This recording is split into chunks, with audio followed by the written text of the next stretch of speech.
हरे कृष्णा।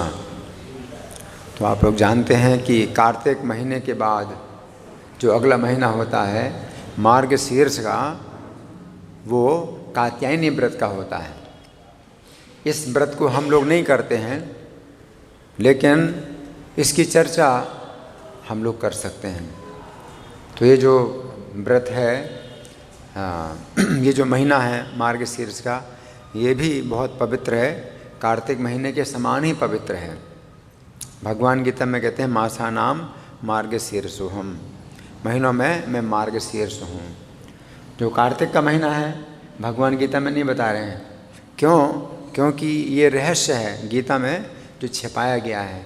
राधा रानी की चर्चा भगवान गीता में नहीं करते हैं, खुल करके नहीं करते हैं, इसलिए कार्तिक के विषय में नहीं बताया। ये कार्तिक का जो महीना है राधा रानी का है, और मार्गशीर्ष का महीना कृष्ण का है ना।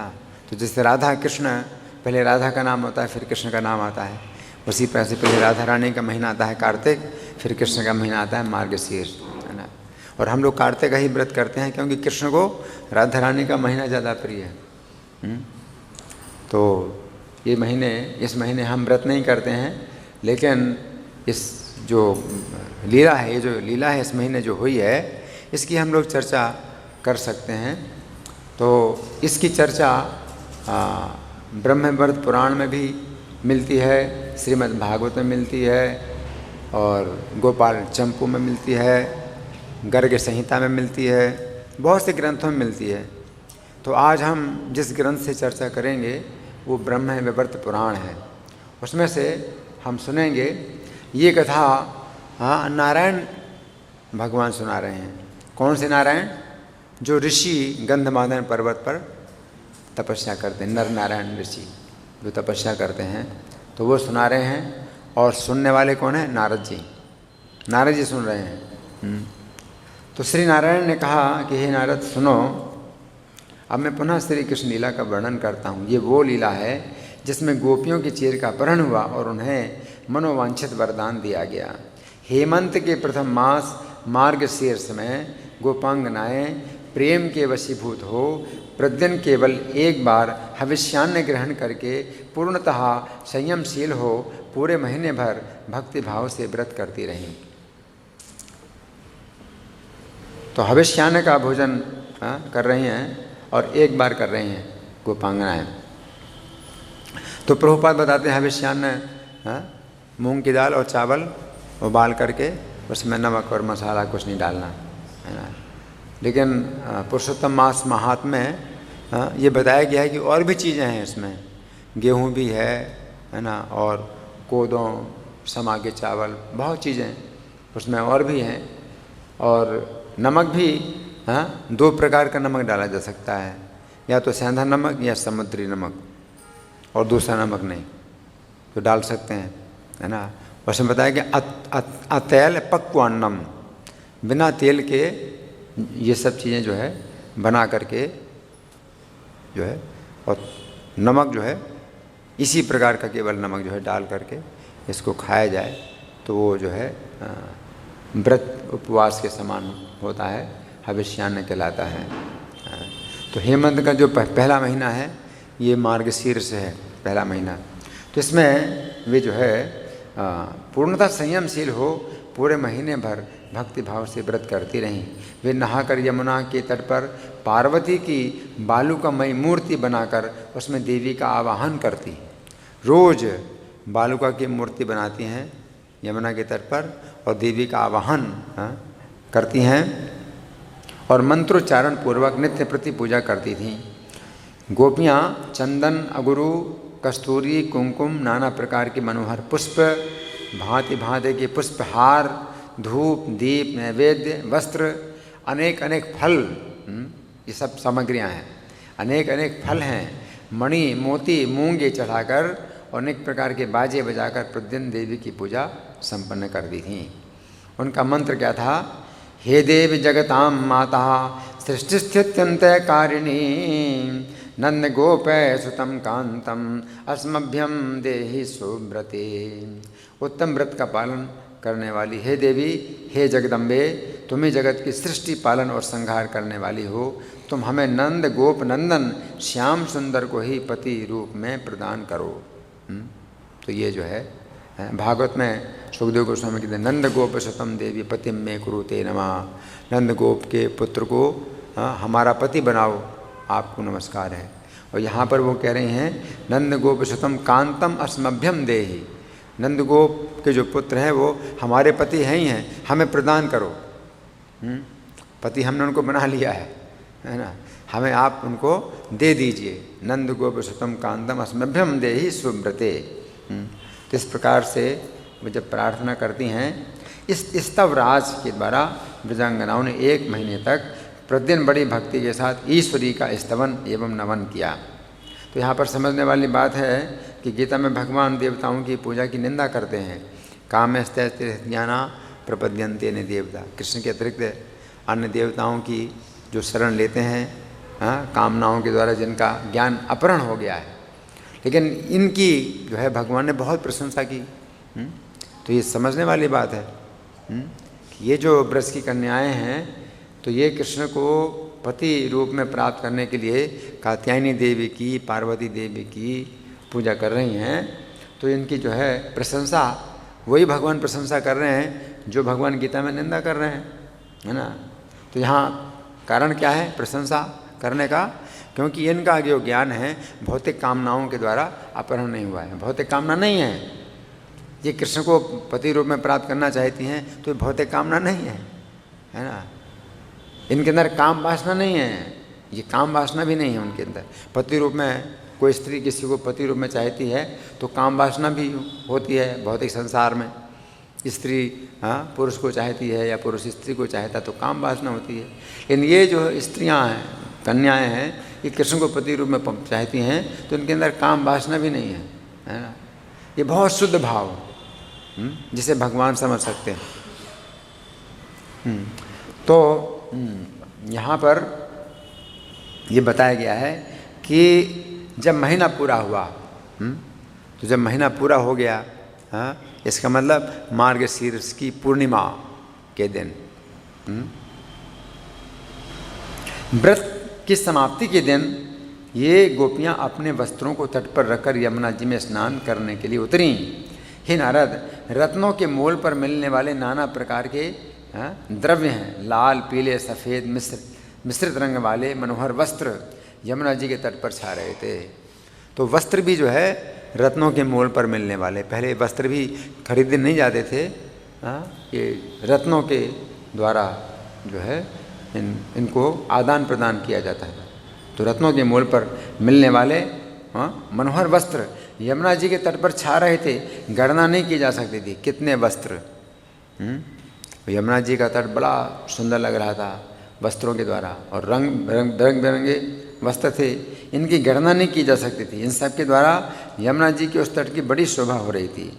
चंदन, अगुरु, कस्तूरी की वायु से पूरा तट सुरभित था, सुगंधित, पूरे तट में सुगंध आ रही है। सुगंधित वस्तुएं जो है रखी हैं। भांति भांति के नैवेद्य, देश काल के अनुसार प्राप्त होने वाले फल, धूप, दीप, सिंदूर और कुमकुम यमुना के तट को सुशोभित कर रहे थे। जल में उतरने पर कन्याएं कौतूहलवश क्रीड़ा के लिए उन्मुख हुई। उनका मन श्री कृष्ण को समर्पित था। अपने नग्न शरीर से जल क्रीड़ा में आसक्त हो गईं। श्री कृष्ण तट पर रखे हुए भांति भांति के द्रव्यों और वस्त्रों को देखा। देखकर वे ग्वाल बालों के साथ वहाँ गए और सारे वस्त्र लेकर वहाँ रखी हुई खाने की वस्तुओं को सखाओं के साथ खाने लगे। अब ये पूजा की चीज़ें हैं, पूजा की सामग्री हैं, है ना। जो पूजा की सामग्री कभी नहीं खाई जाती जब तक कि पूजा और उस अर्चा विग्रह को भोग ना लग जाए, जब तक प्रसाद ना बन जाए तब तक नहीं खाया जाता। लेकिन कृष्ण के लिए तो कोई बंधन नहीं है। तो कृष्ण अपने सखाओं के साथ खाने लगे। फिर कुछ वस्त्र लेकर बड़े हर्ष के साथ उनका गट्ठर बांधा और कदम्ब की ऊंची डाल पर चढ़कर गोविंद ने गोपिकाओं से इस प्रकार कहा। अब कृष्ण क्या बोले? श्री कृष्ण बोले, गोपियों, तुम सबके सब इस व्रत में असफल हो गई हो। अब भगवान उनको डरा रहे हैं कि तुम व्रत में असफल हो गई हो, जबकि व्रत की सफलता वो खुद ही देने वाले हैं, खुद ही व्रत को सफल करने के लिए आए हैं, है ना। और उनके पति के रूप में जो है भगवान जब बात कर रहे हैं ऐसी अवस्था में, तो ये उनका व्रत सफल हो गया, है ना। उनके अंदर काम वासना तो है नहीं, तो इसी रूप में ही कृष्ण उनसे जो बात कर रहे हैं तो उनके व्रत की सफलता हो गई। लेकिन भगवान उनको डरा रहे हैं, क्या कह रहे हैं, व्रत में तुम असफल हो गई हो। क्यों असफल हो गई हो? पहले मेरी बात सुनकर विधि का पालन करो। पहले मेरी बात सुनकर विधि का पालन करो, उसके बाद इच्छानुसार जल क्रीड़ा करना। जो महीना व्रत के योग्य है, जिसमें मंगल कर्म के अनुष्ठान का संकल्प किया गया है, उसी महीने में तुम लोग जल के भीतर घुसकर नग्न स्नान कर रहे हो, ऐसा क्यों किया? तो नग्न स्नान करना कोई दोष नहीं है, हमेशा ये प्रथा शुरू से चली आ रही है कि स्त्रियां जो है नदी के घाट में या तालाब के घाट में वो नग्न स्नान करती हैं और उस घाट में पुरुष लोग नहीं आते। तो ये हमेशा की प्रथा चल रही है, लेकिन भगवान उनको डराने के लिए ऐसा बोल रहे हैं। नग्न स्नान करके तुम लोग जो है इस व्रत को भंग कर रही हो। इस कर्म के द्वारा अपने व्रत को भंग करके तुमने हानि पहुंचाई है।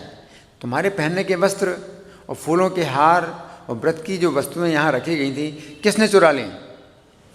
भगवान कह रहे किसने चुरा ली?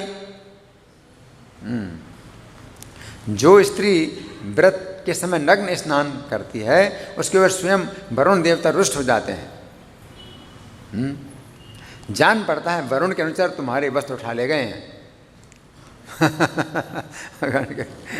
जान पड़ता है वरुण के अनुसार तुम्हारे वस्त्र उठा ले गए हैं। अब तुम नग्न होकर घर को कैसे जाओगी? तुम्हारे इस व्रत का क्या होगा? व्रत के द्वारा जिस देवी की आराधना की जा रही थी वो कैसी देवी है? तुम्हारी वस्तुओं की रक्षा क्यों नहीं कर रही है? वो देवी भी तुम्हारे व्रत की रक्षा नहीं कर रही। जैसे गोवर्धन का जब पूजन हुआ था और इंद्र ने वर्षा की थी तो गोवर्धन ने रक्षा की थी ना, तो देवी जो है तुम्हारे वस्त्रों की रक्षा क्यों नहीं कर रही है? तो भगवान इस प्रकार से बोले। तो श्री कृष्ण की बात सुनकर ब्रजांगनाओं को बड़ी चिंता हुई। उन्होंने देखा यमुना जी के तट पर ना तो हमारे वस्त्र हैं ना वस्तुएं हैं। अब जल में नग्न खड़ी हो विषाद करने लगी, जोर जोर से रोने लगी और बोली, यहाँ रखे हुए हमारे वस्त्र कहाँ गए? पूजा की वस्तुएं कहाँ हैं? इस प्रकार विषाद करके सब गोपकन्याएं दोनों हाथ जोड़ भक्ति और विनय के साथ वहीं श्याम सुंदर से बोली। गोपिकाओं ने कहा, गोविंद तुम ही हम दासियों के श्रेष्ठ स्वामी हो, अतः हमारे पहनने योग्य वस्त्रों को तुम अपनी ही वस्तु समझो। तो क्या कह रहे हैं? आप हमारे स्वामी हैं, आप हमारे पति हैं, तो आपने अगर हमारे वस्त्र लिए हैं तो आपका पूरा अधिकार है, उन वस्त्रों को लेने में आपका पूरा अधिकार है। लेकिन व्रत के उपयोग में आने वाली जो दूसरी वस्तुएं हैं, इस समय आराध्य देवता की संपत्तियाँ हैं। जो दूसरी वस्तुएं हैं पूजा की, है ना, वो आराध्य देवता की संपत्ति हैं। उन्हें दिए बिना उन वस्तुओं को ले लेना तुम्हारे लिए कदापि उचित नहीं है, क्योंकि मनुष्य भाव में है। ये जो कन्याएं हैं ये भगवान को मनुष्य भाव में पति के रूप में चिंतन करती हैं, है ना। तो वो इस तरह से कह रही हैं, तो इससे भगवान को बुरा नहीं लगता, भगवान को बुरा नहीं लगता। तो क्या कह रही हैं? हमारे वस्त्र दे दो, उन्हें पहनकर हम व्रत की पूर्ति करेंगी। श्याम सुंदर इस समय उनके अतिरिक्त अन्य वस्तुओं को ही अपना भोजन बनाओ। जो व्रत की चीज़ें नहीं हैं, जो पूजा की चीज़ नहीं है, वो आप खाओ, उसको खाओ। ये सुनकर श्री कृष्ण ने कहा, तुम लोग आकर अपने अपने वस्त्र ले जाओ। ये सुनकर श्री राधा के अंगों में रोमांच आया। वे श्री हरि के निकट वस्त्र लेने के लिए नहीं गईं। उन्होंने जल में योगासन लगाकर श्री हरि के उन चरण कमलों का चिंतन किया जो ब्रह्मा, शिव, शेष और धर्म के भी बंदनीय और मनोवांछित वस्तु देने वाले। तो यह है चतुराई। राधा रानी की चतुराई क्या है? वो कृष्ण से नहीं लेंगी, कृष्ण के चरणों का चिंतन करके ही सब कुछ मिल जाएगा। कृष्ण के चरणों में सब कुछ है। ध्येयम सदा परिभावग्न अभीष्ट दोहम, अभीष्ट दोहम। जो कुछ भी आपकी आवश्यकता है सब उनके चरणों से प्राप्त हो जाएंगी, है ना। तो राधा रानी ने क्या विचार किया, हम क्यों जाए उनसे लेने के लिए, उनके हाथ से क्यों लें, उनके चरणों से ही ले लेंगे। और चरणों का चिंतन करना शुरू किया। जल में ही योगासन लगाया, योगासन लगाया और उन श्री हरि के चरण कमलों का चिंतन किया जो ब्रह्मा, शिव, शेष और धर्म के भी बंदनीय और मनोवांछित वस्तु देने वाले हैं। उन चरण कमलों का चिंतन करते करते उनके नेत्रों में प्रेम के आंसू उमड़ आए। राधा रानी जो है आंखें बंद करके चिंतन कर रहे हैं कृष्ण के चरण कमलों का, प्रेम के आंसू उमड़ आए और भावातिरेक से उन गुणातीत प्राणेश्वर की स्तुति करने लगीं। गोलोकनाथ, गोपीश्वर, मेरे स्वामी, प्राण वल्लभ, दीन बंधो, दीनेश्वर, सर्वेश्वर, आपको नमस्कार है। गोलोकनाथ गोपीश मदीश प्राण वल्लभ है, हे दीन बंधो दीनेश सर्वेश्वर नमोस्तु ते। राधा रानी कई नाम ले रहे हैं भगवान के, इन नामों से ही सब कुछ मिल जाएगा, है ना। हे गोपेश्वर, हे गौओं के ईश्वर, यशोदानंद वर्धन, हे नंद नंदन, हे सदानंद, हे नित्यानंद, आपको नमस्कार है। गोपेश गो समूहेश यशोदानंद वर्धन, नंदात्मज सदानंद, नित्यानंद नमोस्तु ते। हे इंद्र के क्रोध को भंग करने वाले, आपने इंद्र के क्रोध को भंग कर दिया, है ना। हे गोविंद, आपने ब्रह्मा जी के दर्प का भी दलन किया,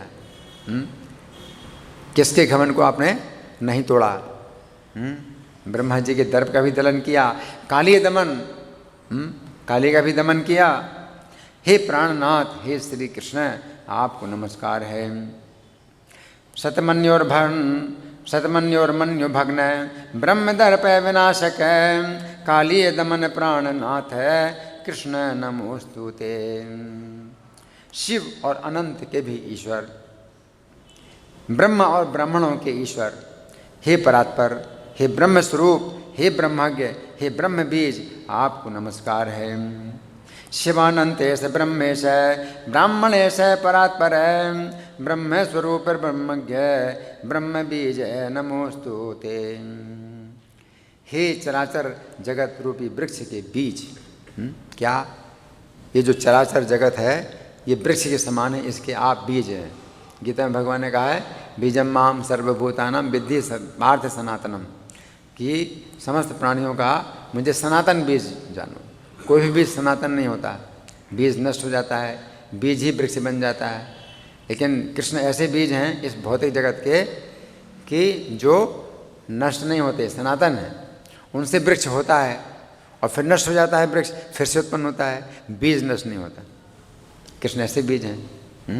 कृष्ण ने कहा है कि ऐसा बीज मैं हूँ इस जगत रूपी वृक्ष का, जो बीज नष्ट ना हो और वृक्ष नष्ट हो जाए और बार बार उत्पन्न होता है बीज से, है ना। तो राधा रानी क्या कह रही हैं? हे चराचर जगत रूपी वृक्ष के बीज, हे गुणातीत, हे गुण स्वरूप, हे गुण बीज, हे गुणाधार, हे गुणेश्वर, आपको नमस्कार है। चराचर तरोर बीज है, गुणातीत है, गुणात्मक है, गुण बीज है, गुणाधार है, गुणेश्वर है, नमोस्तु ते। आप हे प्रभु, आप अणिमा आदि सिद्धियों के स्वामी हैं, सिद्धि की भी सिद्धि आप हैं। हे तपस्वी, आप ही तप हैं और आप ही तपस्या के बीज हैं, आपको नमस्कार है। अणिमाद के सिद्धि से सिद्धे सिद्धि स्वरूपक, तपस तपस्विन तपसाम बीज रूप है, नमोस्तु ते। जो अनिर्वचनीय अथवा निर्वचनीय वस्तु है वो सब आपका ही स्वरूप है, आप ही उन दोनों के बीज हैं। सर्व बीज रूप प्रभु, आपको नमस्कार है। यद निर्वचनीयम चा वस्तु निर्वचनीयकम, तत्स्वरूप तयोर्बीज सर्व बीज नमोस्तु ते। मैं सरस्वती, लक्ष्मी, दुर्गा, गंगा और वेद माता सावित्री, सब देवियाँ। राधा रानी क्या कह रही हैं? मैं भी, राधा रानी और सरस्वती, लक्ष्मी, दुर्गा, गंगा, वेद माता सावित्री, सब देवियाँ आपके चरण कमलों की अर्चना से ही अर्चनीय हुई हैं। जितनी भी देवियाँ हैं कृष्ण के चरणों की पूजा से ही उनकी पूजा होती है, क्योंकि उन्होंने कृष्ण की पूजा की है ना। तो ये विधि है, अगर अपनी पूजा आप कराना चाहते तो कृष्ण की पूजा करो, है ना। तो जितनी भी देवियाँ हैं, चाहे मैं हूँ, चाहे सरस्वती हो, दुर्गा हो, जितनी भी देवियाँ हैं आपके चरणों की पूजा से ही पूजनीय हुई हैं, आप उन परमेश्वर को बारंबार नमस्कार है। अहम सरस्वती लक्ष्मीर दुर्गा गंगा श्रुति प्रसू यस्य पादार्चयान नित्यम पूज्या तस्मै नमो नमः। जिनके सेवकों के स्पर्श और निरंतर ध्यान से तीर्थ पवित्र होते हैं, उन भगवान को मेरा नमस्कार है। भगवान की बात बहुत दूर है, उनके सेवकों का भी स्पर्श करने और ध्यान करने से तीर्थ पवित्र होते हैं। जैसे गंगा जी भी पवित्र होती हैं, भगवान के सेवकों का स्पर्श करके ध्यान करके, है ना। तो ऐसे सब तीर्थ जिनके सेवकों के स्पर्श और निरंतर ध्यान से तीर्थ पवित्र होते हैं, उन भगवान को मेरा नमस्कार है। यत स्पर्शन यस्य भृत्यानाम ध्यानेन च दिवानिशम पवित्राणि च तीर्थानि तस्मै भगवते नमः। यूँ कहकर सती देवी राधिका अपने शरीर को जल में स्थापित करके, जल में शरीर को स्थापित किया और मन प्राणों को श्री कृष्ण में स्थापित किया। जल तो शरीर तो जल में है और मन प्राण कहाँ है? कृष्ण में है। ठूठे काठ के समान अविचल भाव से स्थित हो गई। ठूठा काठ क्या होता है? ठूठा, ठूठ पेड़ जो है अगर टूट जाए तो नीचे का हिस्सा बच रहता है ना, उसको बोलते ठूठ। तो वो स्थिर रहता है, वो हिलता डुलता नहीं बिल्कुल, है ना। वृक्ष तो हिलता डुलता है, लेकिन ठूठ नहीं हिलता डुलता, चाहे जितनी आंधी आए। तो ठूठ के समान राधा रानी स्थित हो गई, पानी में आसन लगा करके स्थित हो गई। इत्येव मुक्त्वा सा देवी जले सन्न्यस्य विग्रहं मना प्राणांच श्रीकृष्ण तस्थौ स्थाणु समासती। श्री राधा द्वारा किए गए श्री हरि के इस स्तोत्र का जो मनुष्य तीनों संध्याओं के समय पाठ करता है, वो श्री हरि की भक्ति और दास्य भाव प्राप्त कर लेता है और निश्चय उसे श्री राधा की गति सुलभ होती है। हरि बोल। राधा कृतम हरे स्तोत्रम त्रिसंध्यम यह पठे नरः हरिभक्तिम च दास्यम च लभेन राधा गतिम ध्रुवम।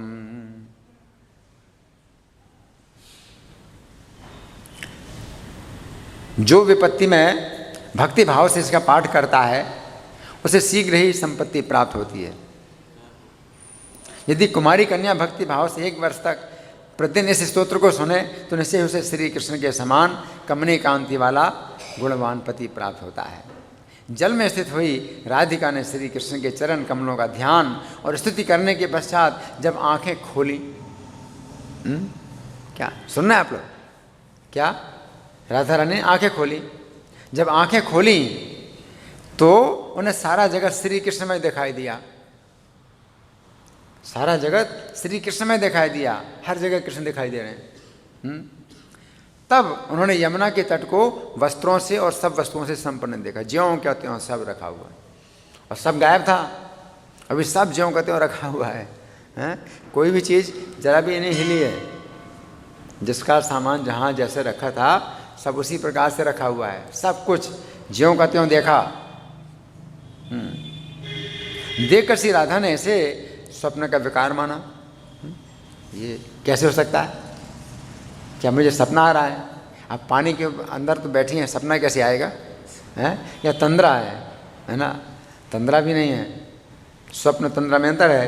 स्वप्न गहरी निद्रा में आता है और तंद्रा बैठे बैठे भी ऐसे होता है ना। तो थोड़ी देर के लिए अगर सपना आ गया तो तंद्रा, उसे तंद्रा बोलते हैं। तो तंद्रा का विकार क्या स्वप्न का विकार है या तंद्रा का विकार है? जिस स्थान पर और जिस आधार में जो सामान पहले रखा गया था वस्त्रों से, वो सब सामान गोप कन्याओं को उसी रूप में प्राप्त हुआ।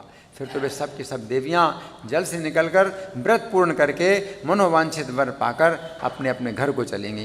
तो नारद जी ने पूछा कि व्रत के अंत में कौन सा मनोहर प्रकट हुआ? हे महाभाग, इस नारायण कथा को विस्तार पूर्वक कहिए। अभी आपने जल्दी समाप्त कर दिया है तो उचित नहीं है। नारद जी कहते हैं अभी कुछ और अगर रहस्य है तो आप बताइए, इसके बाद भी कुछ और रहस्य की बातें हैं तो आप बताइए। नारद जी कहते हैं आप छिपाइए नहीं।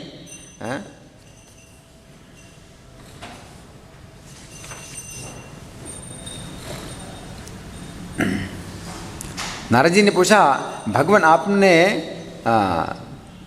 व्रत के विधान फल और गौरी के अद्भुत स्तोत्र का वर्णन कर दिया। अब मैं गौरी व्रत की शुभ कथा सुनना चाहता हूँ।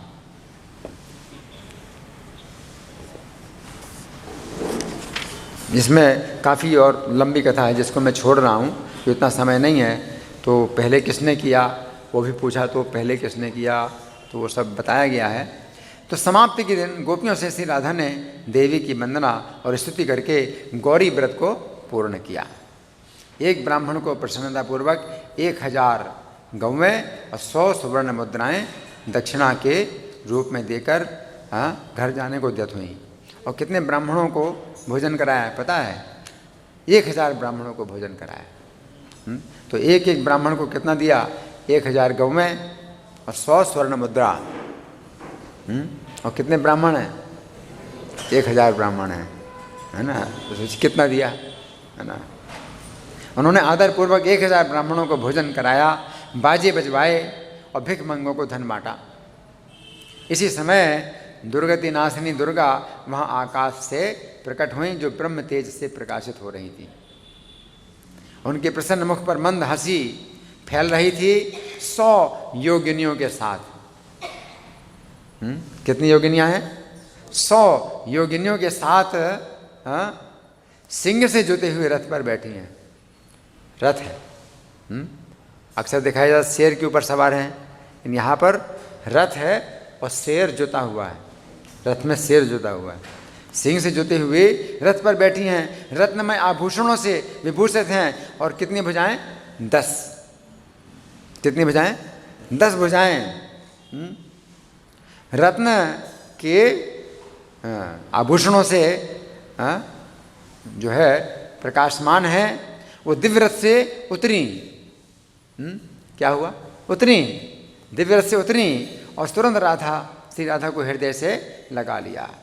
देवी दुर्गा को देखकर अन्य गोप कुमारियों ने भी प्रसन्नतापूर्वक प्रणाम किया। दुर्गा ने उन्हें आशीर्वाद देते हुए कहा, तुम सबका मनोरथ सिद्ध होगा। क्या मनोरथ? कि कृष्ण पति रूप में प्राप्त हों, सिद्ध होगा। इस प्रकार गोपिकाओं को वरदान देकर उनसे सादर बातचीत करके देवी ने मुस्कुराते हुए राधा रानी को संबोधित करके कहा। अब क्या देवी राधा रानी से बोली, वो सुनने लायक बात है। सुनिए, पार्वती बोली, राधे तुम सर्वेश्वर श्री कृष्ण को प्राणों से भी बढ़कर प्रिय हो। मतलब तुम्हें व्रत करने की आवश्यकता नहीं है, तुम श्री कृष्ण को प्राणों से भी बढ़कर प्रिय हो। हे देवी, तुम्हारा ये व्रत लोक शिक्षा के लिए है, तुम माया से मानव रूप में प्रकट हुई हो। तुम्हारे लिए व्रत की आवश्यकता नहीं है।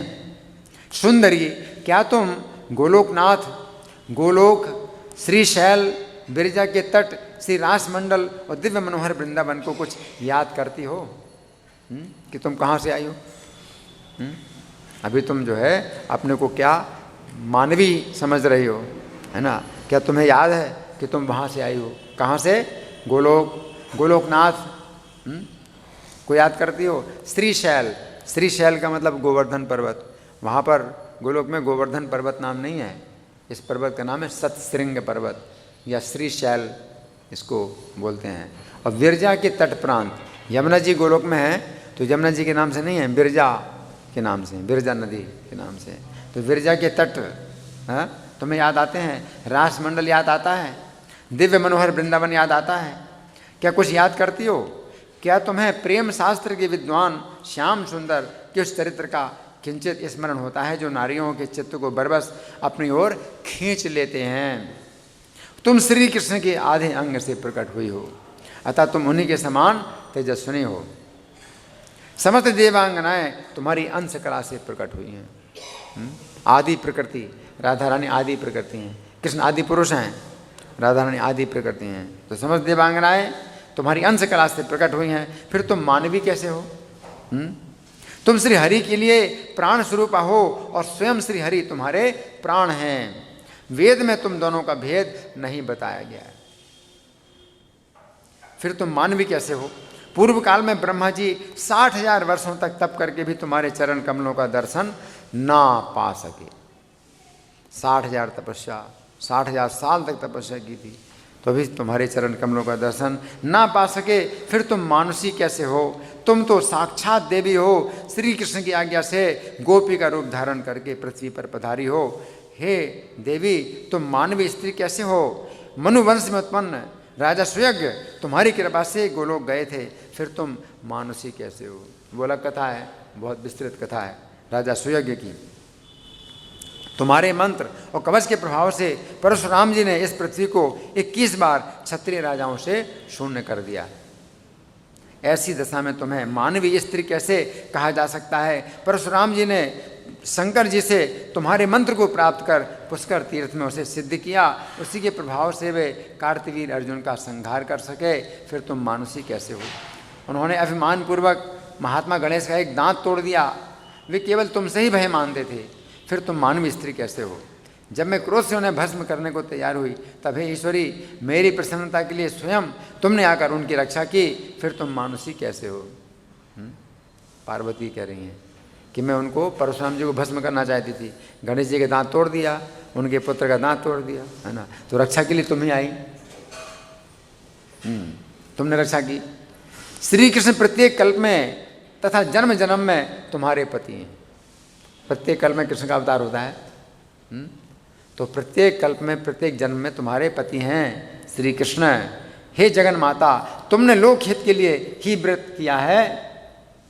अहो, श्री दामा के शाप से और भूमि का भार उतारने के लिए पृथ्वी पर तुम्हारा निवास हुआ है, फिर तुम मानवीय स्त्री कैसे हो? तुम जन्म मृत्यु और जरा का नाश करने वाली देवी हो, कलावती की अयोनिजा पुत्री एवं पुण्यमयी हो, फिर तुम्हें साधारण मानुषी कैसे माना जा सकता है? कलावती, इनकी माता का नाम कीर्तिदा है, तो यहाँ कलावती कहा गया है, पिछले जन्म की कलावती।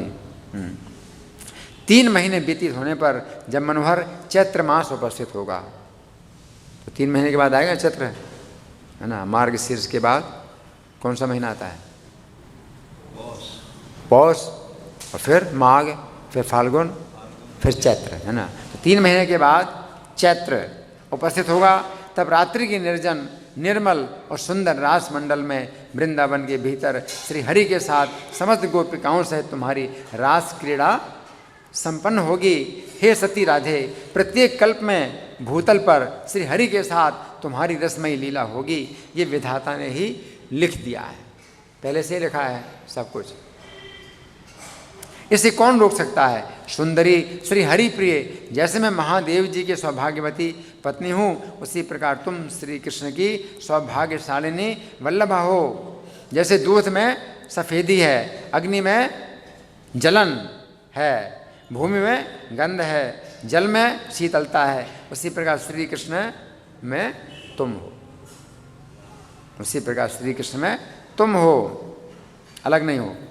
देवांगना, मानव कन्या, गंधर्व कन्याएं और राक्षस कन्याएं, इनमें से कोई भी तुमसे बढ़कर सौभाग्यशालिनी ना तो हुई है और ना होगी ही। मेरे वर्ष से ब्रह्मा आदि के भी वंदनीय परात्पर एवं गुणातीत भगवान श्री कृष्ण स्वयं तुम्हारे अधीन होंगे। पतिव्रते ब्रह्मा, शेषनाग और शिव भी जिनकी आराधना करते हैं, जो ध्यान से भी बस में होने वाले नहीं हैं और जिन्हें आराधना द्वारा रिझा लेना समस्त योगियों के लिए भी अत्यंत कठिन है, वही भगवान तुम्हारे अधीन रहेंगे। हरि बोल। राधे, स्त्री जाति में तुम विशेष सौभाग्यशालिनी हो, तुमसे बढ़कर दूसरी कोई स्त्री नहीं है। तुम दीर्घ काल तक यहाँ रहने के पश्चात श्री कृष्ण के साथ ही गोलोक में चली जाओगी। ऐसा कहकर पार्वती देवी तत्काल वहीं अंतर्हित हो गईं। फिर गोप कुमारियों के साथ श्री राधिका भी घर जाने को तैयार हुईं। इतने में ही श्री कृष्ण राधिका के सामने उपस्थित हुए। राधा ने किशोर अवस्था वाले श्याम सुंदर श्री कृष्ण को देखा। उनके शरीर पर पीताम्बर शोभा पा रहा था, नाना प्रकार के आभूषणों से विभूषित थे। घुटनों तक लटकती हुई मालती माला और वनमाला उनकी शोभा बढ़ा रही थी। उनका प्रसन्न मुख मंद हंसी से शोभायमान था। वे भक्तजनों पर अनुग्रह करने के लिए कातर जान पड़ते थे। उनके संपूर्ण अंग चंदन से चर्चित थे। नेत्र शरद ऋतु के प्रफुल्ल कमलों को लज्जित कर रहे थे। मुख शरद ऋतु की पूर्णिमा की चंद्रमा की भांति मनोहर था। मस्तक पर श्रेष्ठ रत्नों का मुकुट अपनी आभा बिखेर रहा था। दांत पके हुए अनार के दाने जैसे स्वच्छ दिखाई दे रहे थे। दांत कैसे हैं कृष्ण के? पके हुए अनार के दाने के समान स्वच्छ है। आकृति बड़ी मनोहर थी। उन्होंने विनोद के लिए एक हाथ में मुरली, दूसरे हाथ में लीला कमल ले रखा था। करोड़ों कामदेवों की लावण्य लीला के मनोहर धाम थे। उन गुणातीत परमेश्वर की ब्रह्मा, शेषनाग और शिव आदि निरंतर स्तुति करते हैं। वे ब्रह्म स्वरूप और ब्राह्मण हितैषी हैं। श्रुतियों ने उनके ब्रह्म रूप का निरूपण किया है। वे अव्यक्त और व्यक्त हैं, अविनाशी और सनातन ज्योति स्वरूप हैं, मंगलकारी, मंगल के आधार, मंगलमय और मंगलदाता हैं। श्याम सुंदर के उस अद्भुत रूप को देखकर राधा ने वेगपूर्वक आगे बढ़कर उन्हें प्रणाम किया। उन्हें अच्छी तरह देखकर प्रेम के वशीभूत हो वह शुद्ध बुद्ध खो बैठी। प्रीतम के मुखार बिंद की चितवन से देखते देखते अपने उनके अधरों पर मुस्कुराहट दौड़ पड़ी। उन्होंने लज्जावश अंचल से अपना मुंह ढक लिया। बारंबार ऐसी अवस्था हुई। श्री राधा को देखकर श्याम सुंदर के मुख और नेत्र प्रसन्नता से खिल उठे। समस्त गोपिकाओं के सामने खड़े हुए वे भगवान श्री राधा से बोले। बड़ी सुंदर कथा है, आप लोग सुन रहे हैं? भगवान बोले, किससे बोले? राधा रानी से। श्री कृष्ण से कहा प्राणाधिके राधिके। श्री कृष्ण ने कहा प्राणाधिके राधिके, तुम मनोवांछित वर मांगो। हे गोप किशोरियों, तुम सब लोग भी अपनी अपनी इच्छा के अनुसार वर मांगो। श्री कृष्ण की ये बात सुनकर श्री राधिका और अन्य सब गोप कन्याओं ने बड़े हर्ष के साथ उन भक्त वांछा कल्पतरु प्रभु से वर मांगा। राधिका बोली, क्या बोली? प्रभु, मेरा चित्त रूपी भ्रमर आपके चरण कमलों में सदा रमता रहे। और क्या चाहिए? इसके अलावा और क्या चाहिए? इसके अलावा सब कुछ बेकार है। मेरा चित्त रूपी भ्रमर आपके चरण कमलों में सदा रमता रहे। जैसे भ्रमर कमल में स्थित हो उसके मकरंद का पान करता है, उसी प्रकार मेरा मन रूपी भ्रमर आपके चरण कमल में स्थित हो भक्ति रस का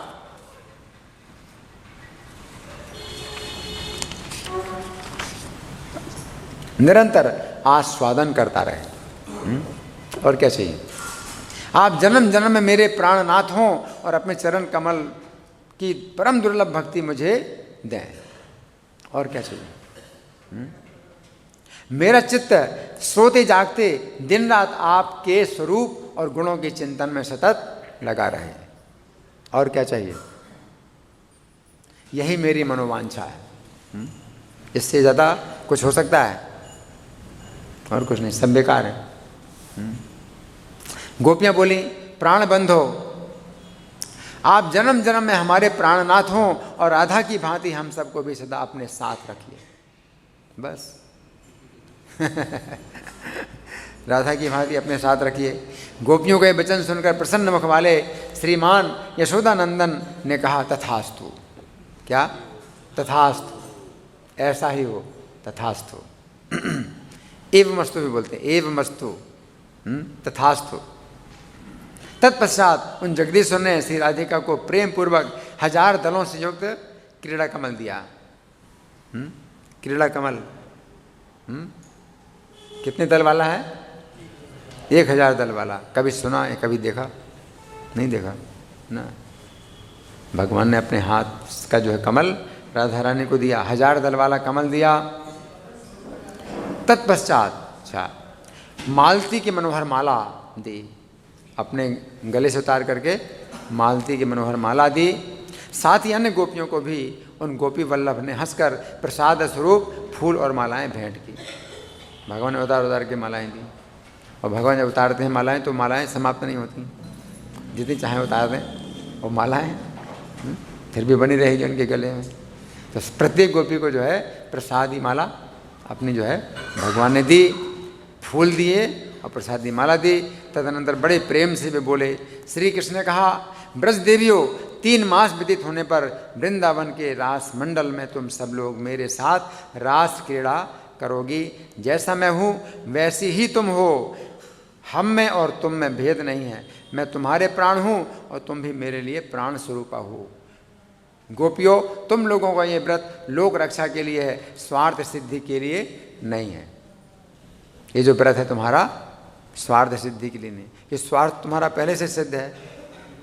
है ना। ये व्रत तुम्हारा जो है लोक रक्षा के लिए है, क्योंकि तुम लोग गोलोक से मेरे साथ आई हो, गोलोक से मेरे साथ आई हो, तो हमेशा मेरे साथ हो, और मेरे साथ ही तुम्हें वहाँ चलना भी है, मेरे साथ ही चलना है ना। तो कृष्ण ने जो है मौसल लीला जब समाप्त करके और वहाँ प्रभास क्षेत्र में जो है ध्यान मग्न हो गए और फिर अंतर्धान हो गए। देवता लोग सब विमान में बैठे देख रहे थे, भगवान की गति कोई नहीं देख पाया, भगवान सशरीर अंतर्धान हो गए, उनका शरीर भी नहीं दिखाई दिया। लेकिन फिर करक चिंतन में वर्णन आता है कि भगवान ब्रज में आए, ब्रज में प्रकट हुए, गोलोकधाम से विमान आया, सबको बिठाया गोलोकधाम में, विमान में बिठाया और गोलोकधाम चले गए, है ना। तो भगवान यहाँ क्या कह रहे हैं कि मेरे साथ ही तुम्हें वहाँ चलना है, तुम मेरी नित्य श्रद्धा प्रेयसी हो, तुमने साधन करके मुझे पाया है, ऐसी बात नहीं है। अब शीघ्र अपने घर जाओ, मैं जन्म जन्म में तुम्हारा ही हूँ, तुम मेरे लिए प्राणों से भी बढ़कर हो, इसमें संशय नहीं है। ऐसा कहकर श्री हरि वहीं यमुना जी के किनारे बैठ गए। फिर सारी गोपियाँ भी बारंबार उन्हें निहारती हुई बैठ गईं। उन सब के मुख पर प्रसन्नता छा रही थी, मंद मुस्कान की प्रभा फैल रही थी। वे प्रेम पूर्वक बांकी चेतवन से देखती हुई अपने नेत्रों द्वारा श्री हरि के मुख चंद्र की सुधा का पान कर रही थीं। तत्पश्चात वे बारंबार जय बोलकर शीघ्र ही अपने अपने घर गईं और श्री कृष्ण भी ग्वाल बालों के साथ प्रसन्नतापूर्वक अपने घर लौटे। इस प्रकार मैंने श्री हरि का सारा मंगलमय चरित्र कह सुनाया। गोपीचीर हरण की ये लीला सब लोगों के लिए सुखदायिनी है, सब लोग सुन सकते हैं, कोई ऐसी बात नहीं इसमें जो कि कोई शिकायत हो किसी प्रकार की, कि आपत्ति हो, किसी के लिए नहीं है, सबके लिए सुखदायिनी है ना। तो इस प्रकार से हमने कुछ चर्चा की आपसे, आपके साथ में। अब आप लोगों की ओर से कोई चर्चा है, कोई प्रश्न है, कोई विचार, या मैं प्रश्न करूं? हाँ जी।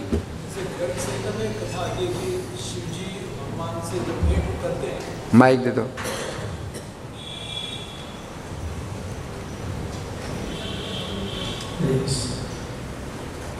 सेना में मुझे कथा आती है कि जब शिव जी भगवान से भेंट करते हैं तो शिव जी भगवान का ग्लोरीफिकेशन करते हैं और ये भी बोलते हैं कि मैं आपका ही अंश हूँ।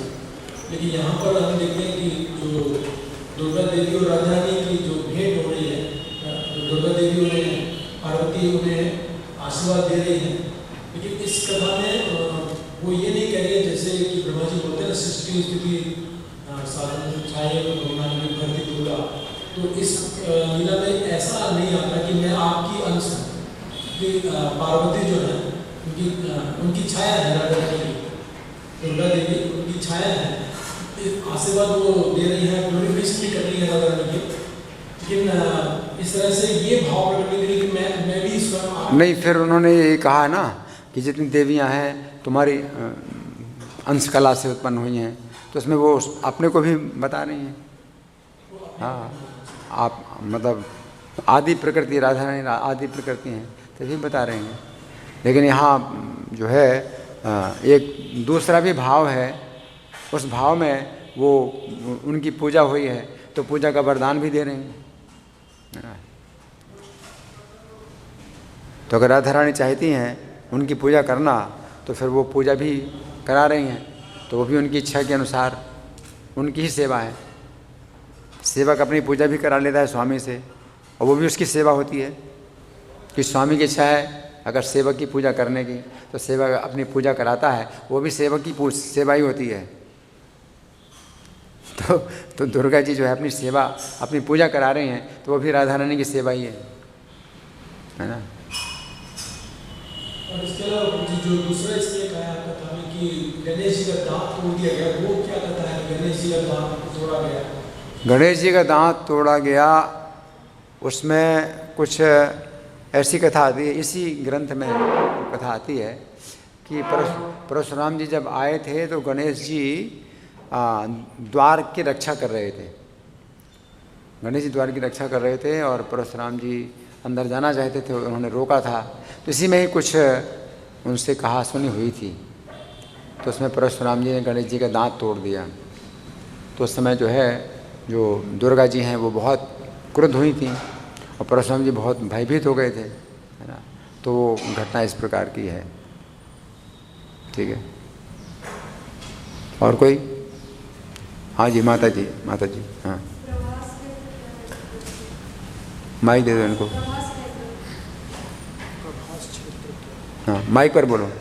हरे कृष्णा, दंडवत प्रणाम। प्रभु जी, प्रभास क्षेत्र क्या है, मुझे थोड़ा बताएं प्लीज। प्रभास क्षेत्र ये द्वारका का ही एक स्थान है जहाँ सब द्वारकावासी भगवान कृष्ण के साथ गए थे और वहाँ स्नान किया था, दान किया था, और फिर वहीं पर ही वो लीला हुई थी कि आपस में संहार हुआ, तो पूरे यदुवंशियों का संहार हुआ था।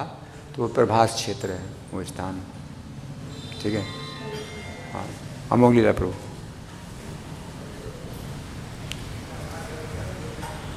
मुझे ऐसा भी आता है कि ये जो पार्वती है, जो कि गौरी, जो कि राधा रानी को ब्लेस कर रही है, ये राधा रानी का ही विस्तार है और वो गौरी अलग है जो कि शिव जी की अर्धांगिनी है। तो ऐसा भी कुछ है? नहीं, वही है। जितनी देवियाँ हैं सब राधा रानी की अंश कला से उत्पन्न हुई हैं। जैसे कृष्ण की अंश कलाओं से जितने भी विष्णु तत्व हैं वो प्रकट होते हैं, उसी में राधा रानी से जो है सब देवियाँ प्रकट होती हैं। तो आदि प्रकृति हैं और वो आदि पुरुष, कृष्ण आदि पुरुष हैं, राधा रानी आदि प्रकृति हैं। ऐसे मुझे लगता है इस वजह से वो, क्योंकि जैसे कि सूर्य है, सूर्य तो यहाँ पर है सूर्यदेव, लेकिन जो वृंदावन जो सूर्य है वो कृष्ण का विस्तार है। तो मुझे लगा इसलिए वहाँ जो इस तरह से कात्यायनी आके कात्यायनी जो है राधा रानी का विस्तार हो, मैं इसलिए पूछा था।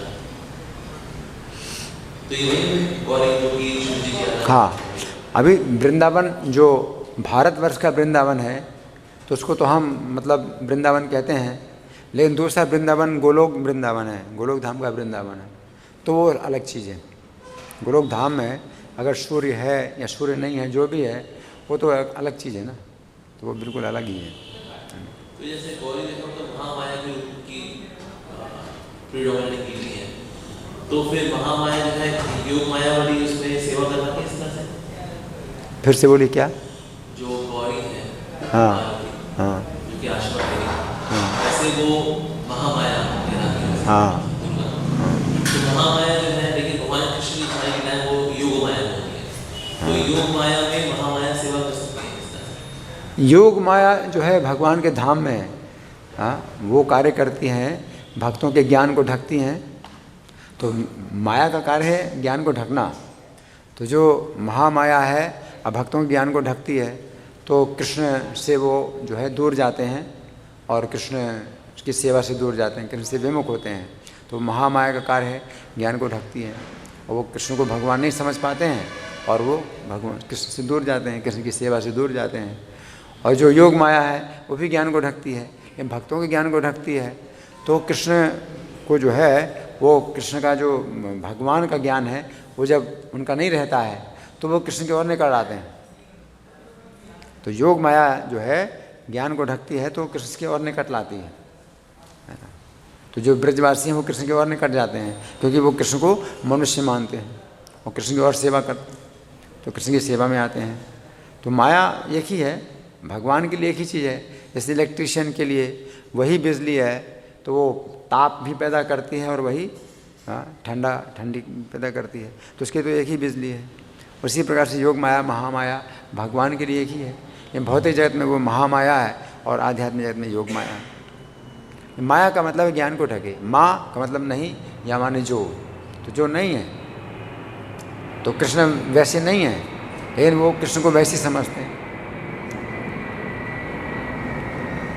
तो गोलोक धाम में भी कृष्ण मनुष्य भाव में रहते हैं और जितने भक्त हैं उनके साथ में बहुत निकट रहते हैं, बहुत निकट से जुड़े हुए हैं। तो वो एक विशेष जो है घनिष्ठता जो कृष्ण के साथ है वो वैकुंठ में नहीं है। वैकुंठ भाव ईश्वर भाव है सबका। तो किसी का भी सखा भाव नहीं है भगवान के साथ। कोई माता पिता नहीं उनके, है ना। तो ये सब चीज़ें नहीं हैं वैकुंठ में। गोलोक धाम इस प्रकार से है ना, ठीक है। यानी वैकुंठ में यानी योग माया नहीं है, क्योंकि वहाँ तो ऐश्वर्य ज्ञान का बोल है। हाँ, ऐश्वर्य भाव है, तो इससे वहाँ पर योग माया नहीं है। योग माया नहीं है वहाँ, वैकुंठ में योग माया। योग माया नहीं। तो वहाँ पर कौन सी फिर माया के अंतर्गत गिराएं होती है? वहाँ पर जो है भगवान ऐश्वर्य भाव में रहते हैं। दास्य भाव है भक्तों का, भगवान के प्रति दास्य भाव है, शांत भाव है, दास्य भाव है। तो वहाँ इस भाव माया ना योग माया है, ना, तो वहाँ महामाया ना योग माया। ना महामाया ना योग माया। तो वहाँ तो वो जो फिर वहाँ पर जितनी एक्टिविटीज हैं वो फिर किसके अधिष्ठे मतलब कंट्रोल में या सुपरविजन होती है? वो भक्ति देवी हैं, वैकुंठ में भक्ति देवी हैं। भक्तों को जो है जो तृप्त करती हैं, संतुष्ट करते हैं, वो भक्ति देवी हैं वैकुंठ में। तो भक्ति देवी फिर गोलोक में है? अब ये तो फिर विचार करना पड़ेगा, कितना गहराई में आप जाएं तो उतना विचार करना पड़ेगा। वो तो भक्ति तो है ही है, लेकिन भक्ति के साथ में जो योग माया है वो कार्य करती है, तो वो और गहराई से कृष्ण के साथ जुड़े हुए हैं, है ना। तो उसको तो भक्ति कहेंगे। और ऊंचे रस हैं भक्ति के, वो भक्ति ऊंचे रस उनको प्राप्त हुए, योग माया के कारण भक्ति के ऊंचे रस प्राप्त हो रहे हैं उनको, है ना। और ज़्यादा कृष्ण के निकट आ रहे हैं वो, है ना। तो भक्ति के सभी रस गोलोक धाम में प्राप्त होते हैं, लेकिन वैकुंठ में जो है सभी रस नहीं है भक्ति। ठीक है, धन्यवाद। श्री कात्यायनी व्रत महामहोत्सव की, श्री रुक्मिणी द्वारकाधीश की, श्री जगन्नाथ सुभद्रा बलदेव की, श्री गौरनिताई की, श्रीला प्रभुपाद की। सीता में प्रभु जी की